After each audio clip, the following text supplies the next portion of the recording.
Guys, nakatikim na ba kayo ng ganito ang pagkaluto ng chicken breast part? Tara, ituturo ko sa inyo kung paano ito lutuin.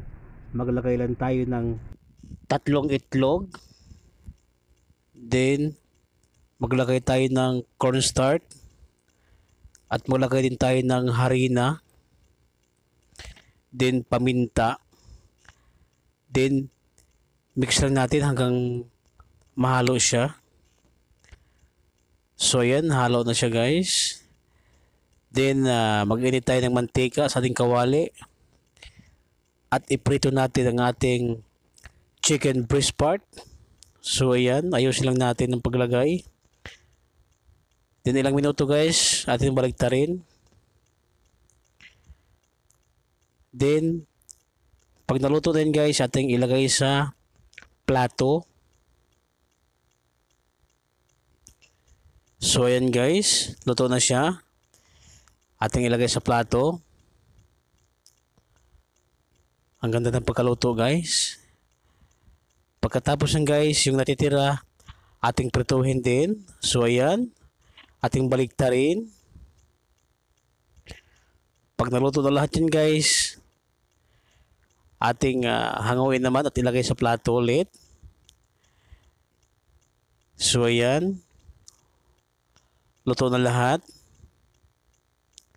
Then ating igisa ang ating sibuyas. Then sunod naman natin ang bawang. Mix lang natin hanggang maging golden brown.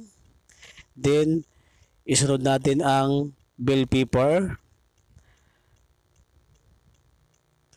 Then maglagay naman tayo ng spring onions. Mix lang natin. Then additional tayo ng water, 2 baso.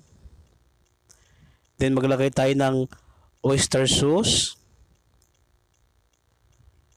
At maglagay naman tayo ng tomato paste. So yan guys, mix lang natin. Then paminta tayo, maglagay ulit. Then maglagay tayo ng patis. At maglagay din tayo ng asukal para pambalanse. Mix lang natin.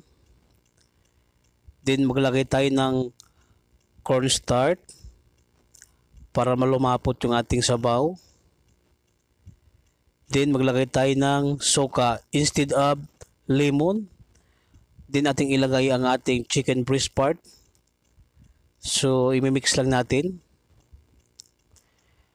After mag-mix, maglagay naman tayo ng magic syrup para lalong sumarap. Then mix lang natin ulit.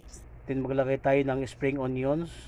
So yan guys, luto na yung ating niluluto na sweet and sour chicken breast part. So yan guys, ang sarap nito guys. Salamat sa inyong panonood.